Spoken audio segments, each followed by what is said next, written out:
Guys, let's have a talk. We have a huge problem. Look at the graph. Less than 5% of you are subscribed to my channel. It doesn't take much to make me happy. How about 1 in 5 of you subscribe right now? Newly hired youth minister got me kicked out of church for no reason. I found out he had been screwing a deacon's wife and I helped the deacon ruin his life. About 6-7 years ago, I was a ministerial student at a conservative Christian college. I had attended the same Bible-believing church since I was a small child. It was large, about 1,000 members, but not a megachurch. This church had been an enormous part of my life for as long as I could remember. I played piano for youth choir, preached at the children's church service which was held in the church's chapel at the same time as the adult service, drove the church bus to pick up unchurched children, etc. and ad infinitum. I did all of this for free, not even getting reimbursed for expenses. During my senior year in college, we got a new minister of music, education and youth. This guy was as charming as an ice cream sundae with razor blades in it. I'll call him Mr. Charming. All of the deacons and their wives thought he walked on water. He was an authoritarian as shoal. In his first meeting with the church youth group, he announced that he had been hired to straighten out the youth group. One of his favorite sayings was, "When I tell my disciples jump, the only questions they get to ask are how high and how far." The adults loved him and the youth hated him.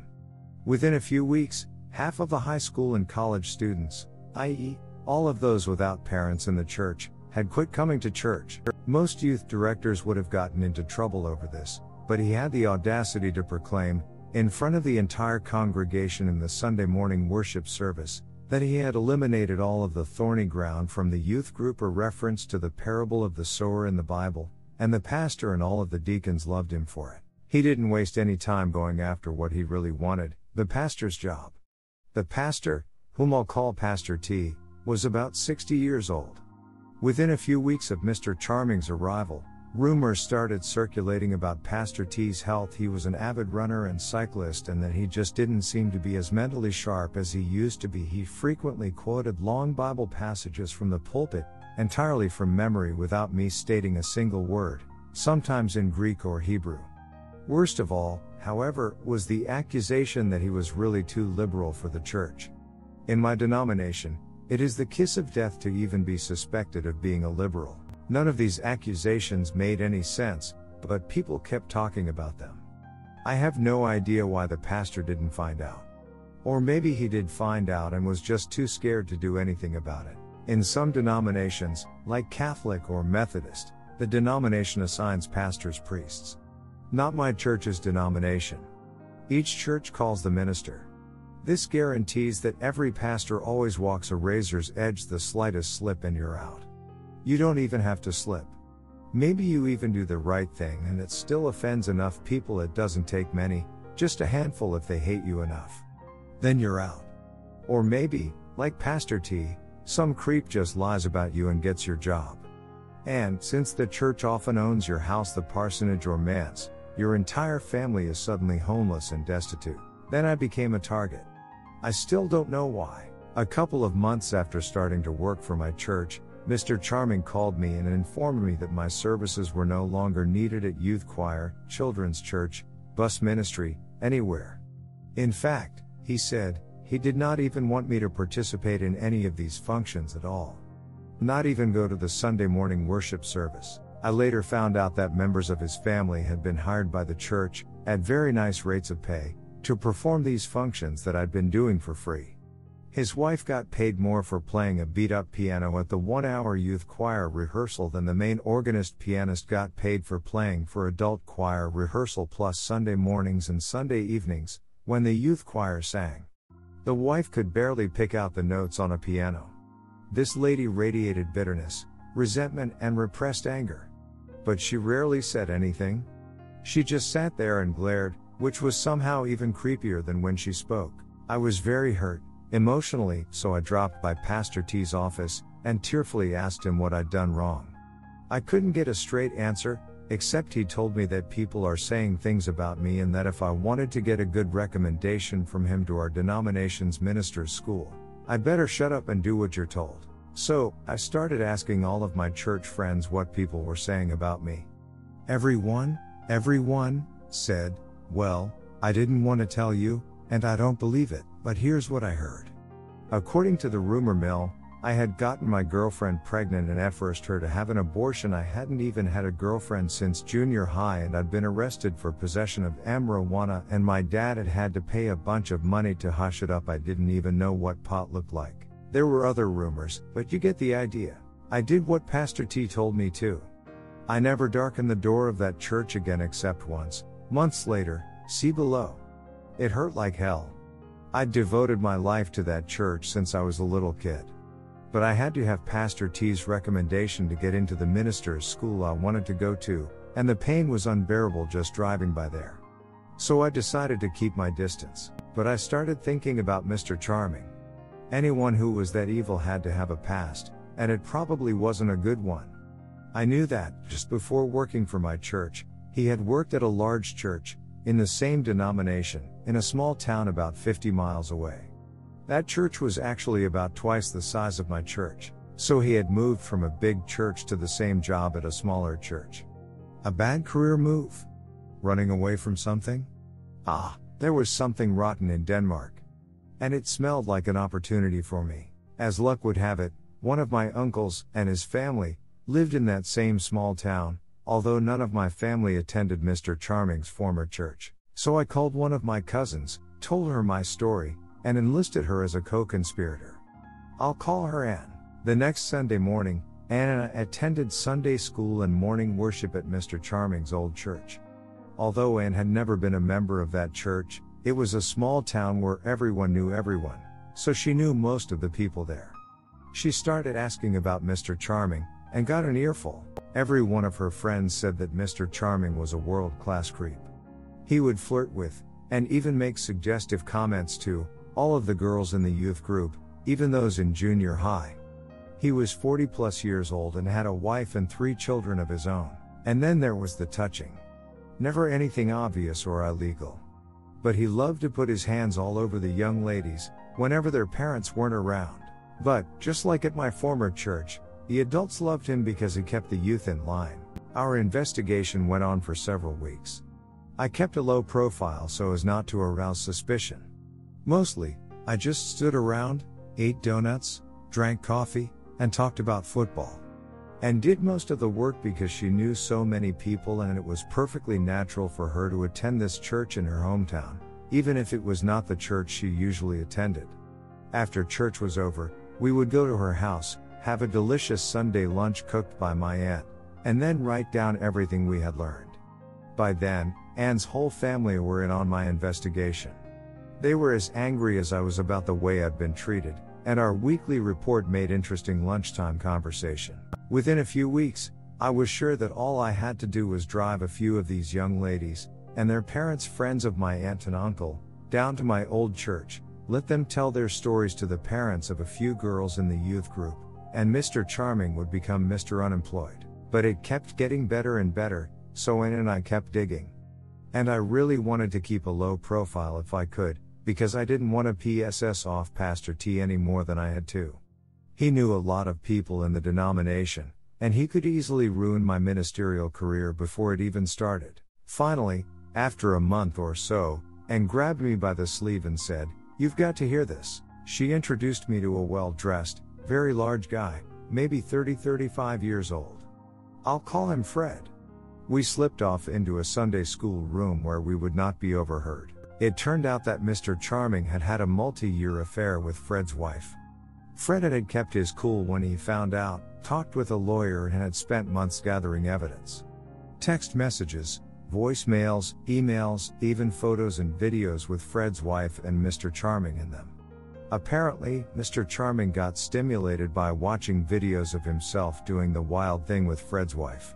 Then Mr. Charming would send the videos to Fred's wife, and they both would have cyber sex while texting each other. Later, they would hook up the old-fashioned way and make more videos. Finally, Fred confronted his wife.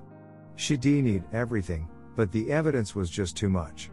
Fred told her he wanted a divorce, full custody of the children, their house, his retirement money, his business, Her engagement and wedding rings, everything, even the dog. She hired a lawyer, but laws and courts being what they are in this rural Bible Belt county, her lawyer told her that if the judge saw the videos, she'd be lucky if she ended up in a homeless shelter with all of her worldly possessions under her bunk in a garbage sack. Then Fred turned his attention to Mr. Charming. Fred still sincerely loved his wife, and he was convinced that Mr. Charming had deliberately ruined his marriage. Taking Mr. Charming to court, suing him for loss of consortium and otherwise making him legally miserable would take too long. This is the rural Deep South. Many people around here prefer a more direct approach. In rural counties, the police and any jury of your peers will probably include people who have known you since kindergarten. So, if you have a good reasons for your actions and you aren't too stupid about it, there are things that you can do. Fred scheduled an appointment with Mr. Charming in his church office, who did not suspect a thing because Fred was a deacon and his children were in the church youth group. Remember that I said Fred was big? 6'6" I chest at least, 300 pounds, and if there was an inch of fat on him, he hit it well. Looked like he could pull up a 100-foot oak tree by the roots without breaking a sweat. Fred told me that he brought several friends with him, and, of course, the videos. One friend blocked the door. Another unplugged the phone. A third one stood behind Mr. Charming and encouraged him to stay seated in his chair. Fred made Mr. Charming watch about 10 minutes of one of the videos. Then calmly said, "I'm going to stand here and watch you pack up your stuff, then you're going to walk out of this building and never show your F-ass in this town again. Or we'll be back." Mr. Charming did as he was told. A month later, he had a new job at another church, my old church, and started ruining another whole set of lives, including mine. Fred actually did not know where Mr. Charming had gone. He had been led to believe that Mr. Charming had moved out of state. He was surprised, gratified and angered, to learn that this SC bag was only 50 miles away. This had all happened just a few months before. Fred was still deeply in love with his wife. They were getting counseling and he hoped that they could save his marriage, but his hatred of Mr. Charming was still fulminating. Like Mount St. Helens a few minutes before the explosion. He presented such a face of restrained rage and vindictiveness that it scared me, and I wasn't even the one he was mad at. The next day, Monday, I drove back up there and gave him a copy of the directory of my old church. It had home addresses, phone numbers and email addresses for pretty much every member of the church. I showed him the pages that listed all of the deacons and other church leaders. And I marked some of the church's major financial donors. I explained my situation with Pastor T and asked that my name not be mentioned. "No problem," he said. The next Sunday, I could not resist visiting my old church to see how things were going. Mr. Charming was nowhere to be seen, nor was any explanation given about what had happened to him. One weird thing, though, the pastor looked scared shitless. His voice, usually resonant, loud and almost musically baritone, trembled during the whole sermon. I slipped in just before the service started and made a point of sitting in the very front row, center pew. The look on his face when he saw me was worth all of my trouble. I didn't know it at the time, but Fred had gotten right to work and done a very thorough job. The whole church had gotten multiple anonymous emails with photos and videos of Mr. Charming and Fred's wife in various, well, compromising positions and states of undress. Deacons and major donors got emails plus express mail packages just for good measure. Mr. Charming and Pastor T had been left out. They didn't know anything until the phone calls started pouring in. After the worship service, it did not take long for my church friends to figure out why I was there. It was very gratifying. I was something of a hero, although I kept swearing that I had no idea what they were talking about. Things continued to blow up in my former church for months afterwards. Both Pastor T and the pastor of Mr. Charming's old church almost lost their jobs, because they had lied to my old church's committee of deacons, who had recommended hiring Mr. Charming, about why Mr. Charming had left his old job. But somehow they managed to stay in the pulpits at their churches, although a lot of church members left my former church, which caused some financial problems. There was talk of legal action for sending unsolicited PRN to little old ladies and other people in the church. But nobody ever was able to prove that Fred did it. I don't think they tried very hard. After all, his wife was in the videos and photos. both churches really did not want this to become a court case, because of Mr. Charming's trysts, and the fact that he had spent years screwing a deacon's wife while he had unlimited, unsupervised access to dozens of church youth, would then become a matter of public record. So they hushed it up. I never saw Pastor T again. I had lost all of the trust and respect that I had had for him, and I was sure that he had figured out that I was somehow connected to the whole fiasco. So my chances of having a preaching career in my denomination were precisely zero. By that time, being a pastor, like Pastor T, was the last thing I wanted anyway. I withdrew my application to minister school, and eventually completed a doctorate in archaeology at a different grad school, magna cum laude.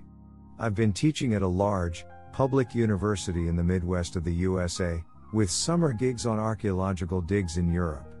And I am very happy. One last, very gratifying, event, the reason for this post. All that happened 6-7 years ago.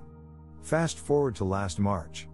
I went to pick up a friend at a large downtown urban bus station in the US. Everyone hates this place. Not only is it crowded, it is poorly maintained and filthy. It smells like spoiled garbage mixed with diesel exhaust and seldom clean public restrooms. My friend's bus was late. I stopped by the newsstand to get myself a soda and candy bar. Who do you think was restocking the shelves? Mr. Charming. I just sat across from the newsstand and enjoyed my drink and snack. He recognized me, then turned away. I just sat and watched him, restocking shelves full of P or No mags and junk food. Revenge is a feast that is best enjoyed cold.